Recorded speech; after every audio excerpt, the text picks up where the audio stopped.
Wanted to complete the second part of my series on how to delegate appropriate delegation. So, part one talked about the 5 different levels of delegation, and this is the second part, which talks about how to prepare someone to so that you can appropriate delegate a task, any task to them.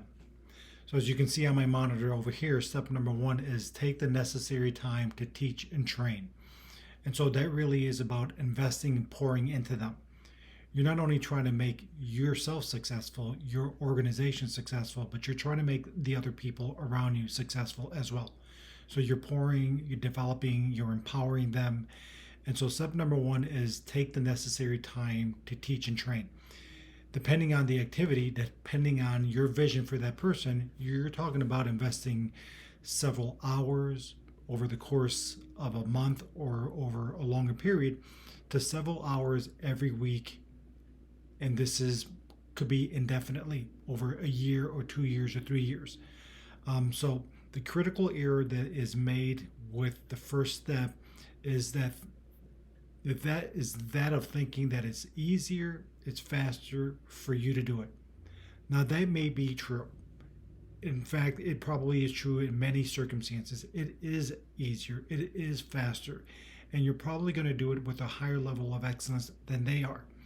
But the purpose of this, again, is you're developing other people. You're trying to multiply yourself. You're trying to make yourself, your organization, your company, and the person successful as well.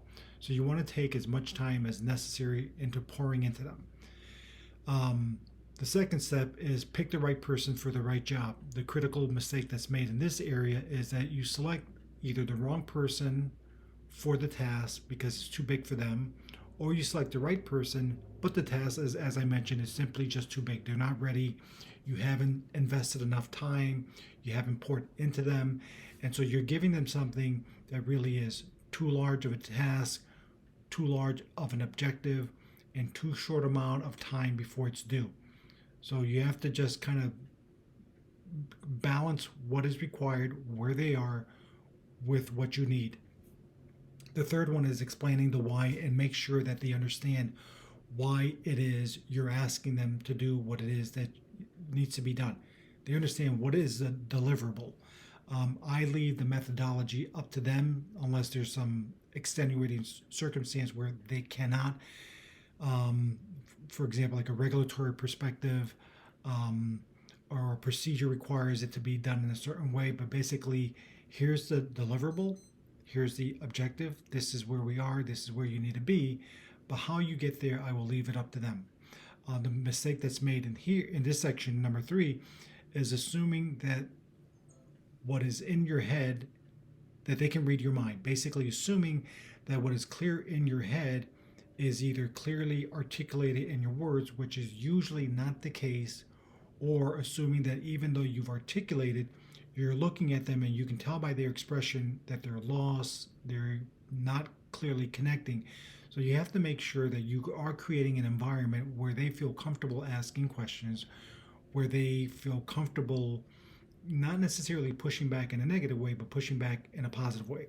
So make sure that they understand what is the objective. And the example that I like to give is, imagine that you have a requirement to get from one corner to of a room to the other corner diagonally. That's the objective, simply to get from one corner to the other corner. If you try to tell them exactly how to do it, get so prescriptive that there is no room for critical thinking, what happens if you're on vacation? What happens if you are unavailable for any period of time and they start to make that journey across the room and there's a desk, there's a table, there's a chair in the middle of the room? They probably would stop and they probably will wait until you get back. So there will be a delay in the process. What you're trying to do is develop leaders, empower people, get them to use your critical thinking skills. You want them to realize the objective, the why, is to get to the other side of the room. So you want them to think and say, you know what? There's no reason why I can't move the furniture out. There's no reason why I can't go over the furniture. There may not be any reason why I can't go under the obstacle or the obstruction that's in my way, or I can go around left or right. So you want them to have those critical thinking skills and not be prescriptive when it comes to telling them exactly what to do or how to do it. You just want to make sure that they understand why we're doing what it is that we're doing. Then there's step number four. Step number four says define the frequency of touch points to review their progress, and then let them know how each point will be measured in a final objective. The last thing you want to do, the mistake that's made, is people wait to the very end when it's too late, and now they start doing police work, policing the activity, and say, you missed this, you missed that, you did this wrong, you did that wrong.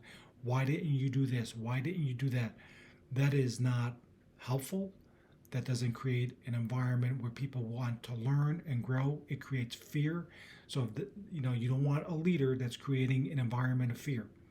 You want to be a leader who's growing other people, who's growing a culture where people are really creative and they're free to express their ideas and their suggestions. So you don't want to wait to the last minute to measure this, and you want to let them know how we're going to measure this. So depending on the task, depending on the activity, you might wait once a week, multiple times a day, once a quarter, once something in between, bi-weekly, bi-monthly, whatever it is. You have to decide and determine upfront and say, hey, Rich, this task is very important. I'm going to measure progress every day until I feel that we can go ahead and probably start spacing it time apart. And this is not because I don't trust you. This is because the importance of the activity, and this is my way of helping develop you so you can take on bigger other tasks, additional tasks in the future. So you want to make sure that you're discussing that at the beginning. And then the last one is number 5, which is do not micromanage. There's nothing more frustrating for people that are competent, for people that are growing, people who have a lot of ability and capability to be micromanaged.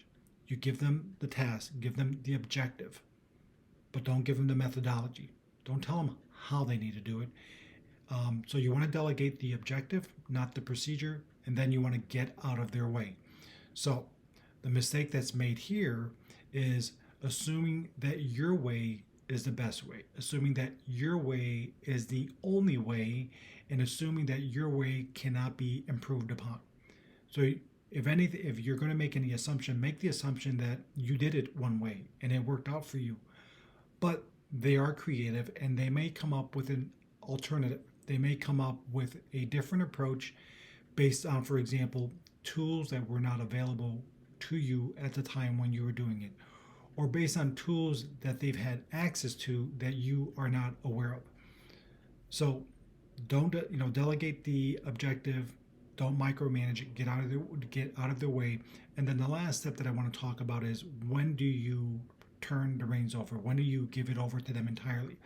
What I normally do is either generally apply an 80-20 rule, meaning that if they can do it 80% as good as I can, then I give it over to them and let them make it better from that point forward. If it's something that is relatively minor, and then you can apply the 50% rule, which is if they're half as good as I am at doing this, it's all yours. Go ahead, make it yours, make it better, give them that freedom to create a better process. Now, obviously, this all depends. If you're talking about brain surgery, cardiac surgery, then your standards have to be much higher. But general operational activities, when it comes to doing things that you cannot be in all places at all time, and when you're bearing in mind, factoring in that I'm trying to develop other people, I'm trying to grow them, I'm trying to empower them, 80-20 is a good cutoff rule in my opinion. So this is Rich Arriaga. I hope this is helpful. Have a great day.